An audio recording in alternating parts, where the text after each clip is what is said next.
Assalamualaikum warahmatullahi wabarakatuh. Perkenalkan, nama saya Sabri Harismanto, mahasiswa Universitas Widya Mataram Prodi Hukum. Di sini saya akan memaparkan makalah yang saya beri judul Sentralisasi Kewenangan Pengelolaan dan Perizinan dalam Revisi Undang-Undang Mineral dan Batu Bara yang telah saya buat guna memenuhi tugas dari dosen saya, Bapak Roni, pengampu mata kuliah hukum pemerintah daerah. Langsung ke latar belakang, dalam Undang-Undang Minerba terjadi pergeseran kebijakan di mana negara tidak lagi sebagai pihak yang inferior terhadap perusahaan pertambangan asing, melainkan sebagai pihak yang memiliki kuasa atas sumber daya mineral dan batu bara. Sampai akhirnya pada 12 Mei 2020 lalu, pemerintah mengesahkan revisi Undang-Undang Minerba. Adanya revisi Undang-Undang Minerba membawa perusahaan menetapkan penerapan sistem sentralisasi terhadap kewenangan pengelolaan dan perizinan.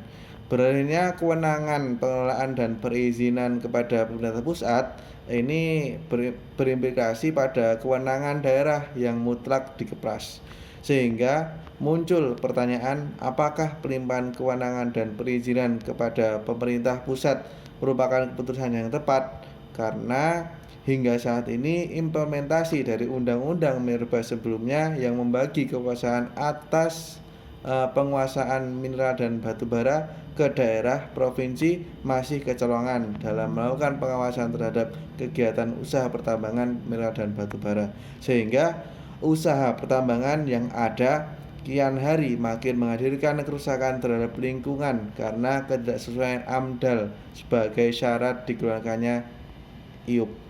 Langsung ke pembahasan. Ini untuk yang pertama, yaitu perbandingan kewenangan pengelolaan dan perizinan pertambangan berdasarkan undang-undang yang lama dan yang baru.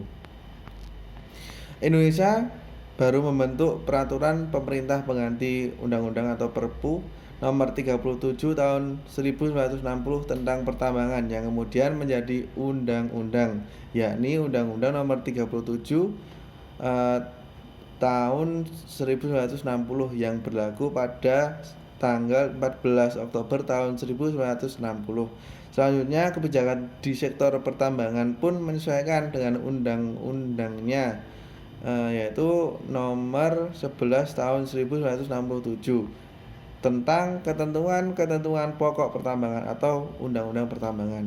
Ketentuan-ketentuan tersebut berhasil menciptakan iklim yang menguntungkan dan menarik investor asing untuk menanamkan modal di Indonesia, yang dibuktikan dengan lahirnya kontrak karya generasi 1 hingga generasi 7. Sampai akhirnya di tahun 1999 negara Indonesia memasuki era reformasi otonomi daerah yang ditandai dengan lahirnya Undang-Undang nomor 22 tahun 1999 tentang pemerintah daerah atau Undang-Undang Pemda 1999. Prinsip otonomi daerah yang dianut Undang-Undang Pemda ini telah memberikan kewenangan yang luas bagi daerah dengan menganut asas desentralisasi. Setelah 42 tahun berlalu, Undang-Undang Pertambangan diganti dengan Undang-Undang Nomor 4 Tahun 2009 tentang Pertambangan Mineral dan Batu Bara atau UU Minerba 2009, yang telah merubah kebijakan di bidang usaha pertambangan mineral dan batu bara. Adanya UU Minerba ini telah menghapuskan model kontrak karya dan digantikan dengan sistem perizinan yang dikenal dengan istilah izin usaha pertambangan atau IUP. Setelah satu dekade berlalu, Undang-Undang Minerba 2009 akhirnya berakhir, dan 12 Mei 2020 lalu pemerintah mengesahkan revisi Undang-Undang Minerba. Terdapat beberapa perubahan yang cukup signifikan ini yang dilakukan dalam revisi Undang-Undang Minerba. Salah satunya ada pada pengambil alihan sebagian besar kewenangan untuk mengatur dan mengelola mineral dan batu bara kepada pemerintah pusat, termasuk di dalamnya berkaitan dengan penerbitan IUP. Lokus dari usaha di bidang minerba adalah di daerah. yaitu daerah kabupaten atau kota. Seharusnya akan pelibatan kewenangan ini daerah dalam pengelolaan mineral dan batu bara. Hal ini bertujuan agar pemerintah daerah, kabupaten atau kota yang secara jarak dekat ini dengan perusahaan minerba mudah untuk melakukan pengawasan terhadap kegiatan usaha minerba tersebut. Untuk pembahasan yang kedua yaitu sentralisasi pengelolaan dan perizinan usaha pertambangan. Perubahan paling jelas dalam revisi Undang-Undang Minerba salah satunya adalah penerapan sistem sentralisasi terkait kewenangan dalam mengelola dan mengatur usaha pertambangan. Revisi Undang-Undang Minerba telah menghapus kewenangan pemerintah daerah dalam menerbitkan izin usaha pertambangan atau IUP.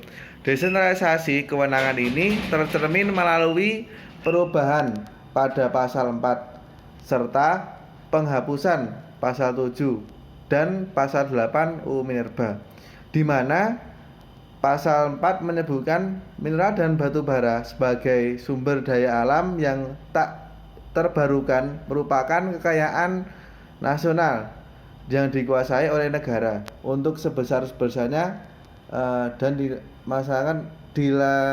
dilimpahkan untuk kesejahteraan rakyat. Penguasaan dalam hal ini adalah diselenggarakan oleh pemerintahan pusat melalui fungsi kebijakan, pengaturan, pengurusan, pengelolaan, dan pengawasan. Sementara pasal 7 dan pasal 8 pengaturan mengenai kewenangan pemerintah provinsi dan atau kabupaten atau kota dalam pengelolaannya ini dibantu oleh pertambangan mineral dan batu bara. Lanjut ke pembahasan yang ketiga, yaitu peralihan kewenangan pengelolaan dan perizinan pertambangan yang terdapat di revisi Undang-Undang Mineral dan Batu Bara ini apakah merupakan kebijakan yang tepat? Nah, ini kita bahas ya. Untuk pelimpahan wewenang dalam pengelolaan dan perizinan usaha pertambangan ditakutkan akan merugikan daerah kabupaten dan kota yang hanya diberikan kewenangan untuk izin pembebasan lahan dan izin lingkungan.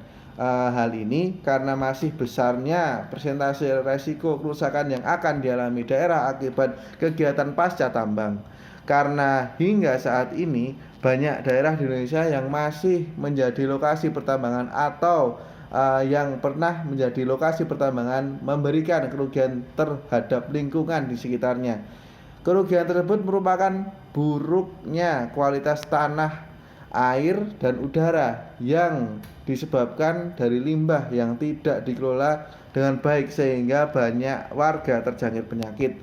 Rusaknya fasilitas penunjang seperti jalan raya yang menjadi sarana proyek usaha pertambangan berlangsung, lubang-lubang bekas pertambangan yang memakan korban jiwa sampai bencana alam yang terjadi akibat dari usaha pertambangan seperti pergeseran tanah longsor, banjir. Sentralisasi yang dilakukan merupakan bentuk langkah penyederhanaan perihal perizinan usaha pertambangan. Dikhawatirkan kebijakan yang memudahkan pelaku usaha ini menyebabkan makin banyaknya kerusakan lingkungan yang ditimbulkan akibat aktivitas usaha tambang. Walaupun memang daerah diberikan 0,5% dari hasil kegiatan pertambangan, hal ini tidak sebanding dengan besarnya resiko kerusakan baik lingkungan sosial maupun ekonomi yang akan dialami pasca tambang. Karena tidak ada jaminan bahwa perusahaan sebagai pelaku usaha akan menata kembali kondisi yang seperti semula. Dari apa yang saya jelaskan tadi dapat kita simpulkan bahwa revisi terhadap Undang-Undang Minerba ini merupakan bentuk langkah penyederhanaan perihal perizinan usaha pertambangan. Namun dikhawatirkan kebijakan yang memudahkan pelaku usaha ini menyebabkan makin banyaknya kerusakan lingkungan yang ditimbulkan akibat aktivitas usaha pertambangan. Walaupun memang di daerah ini diberikan 0,5% dari kegiatan tambang ini, hal ini tidak sebanding tapi dengan kerusakannya baik lingkungan, sosial maupun ekonomi yang akan dialami pasca tambangnya.